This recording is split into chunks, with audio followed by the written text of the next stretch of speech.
kan ril ru put mang en chinang o eng ril ru nge kan lo put ve reng reng komin lama kan soi ngam don em ril ru tha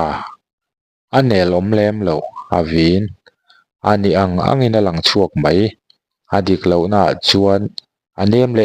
em si in siam that hre le mi lo mi ti ling oi a hran pai na tum lo mi nun an kher vak lem lo an freng em bok an trong kamera in me nei lem lo an rin tlak le thung ril ru phakar trong kam fel em nui sang reng a hmun le a hun a zira nui dan thiam le hria mi hringa zira tlawm mai na tur le in lak bun rana tur hria rel huna a hnunung bera thu soi chu tlat thu tha tak soi tho huna bo dai thlalak dawn a langsar bera run ding le chat thiang zau eng kim a hun le hmun a ti thei he tiang zia him zo hian mi fel an ti chuan ni tlang pui society a an thleng sang duh phian an rin tlak lo hle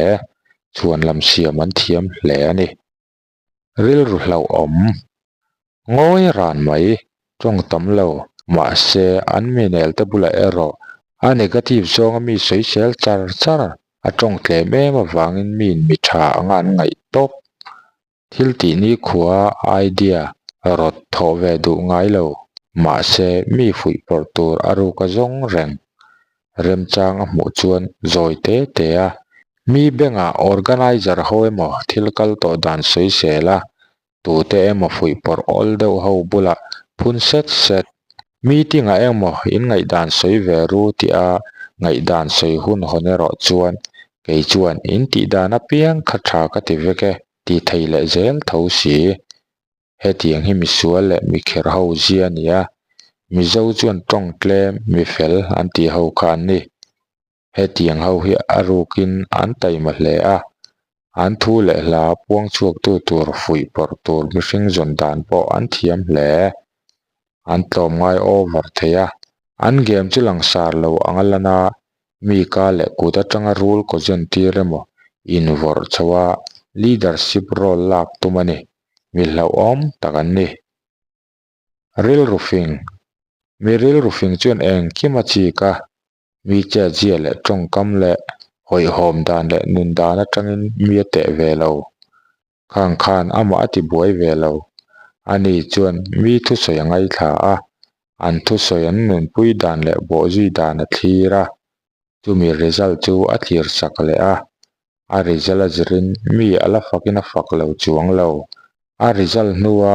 thu soi emaw thil ti hlo tling tu ril ru put mang a chapo pha em a in la bora pha em mi chunga len nan le uan nan a hmang em nge a in ngai tlawm te zawk a hma ang thoina pa ngai em le thil ti chin zum dan a chi ka chumi hnuah chauh chuan mihring thian tha tur le hnei lo tur a lo thlir thina a fin na hmang chuan thian tha tur chu a hnai chawa za in a thian tha laka chuan a rin awm ta a kawng eng kima anin pui tawna an thang ho thin ani in sel le in rel a awm lo a tul chuan in hau bor a tul chuan in suala an in hawlhen ngai lo thil tak takah chuan an in puin an thang dun tho he tiang hi hnam upa an tam ber mizoah chuan an awm ve zeuh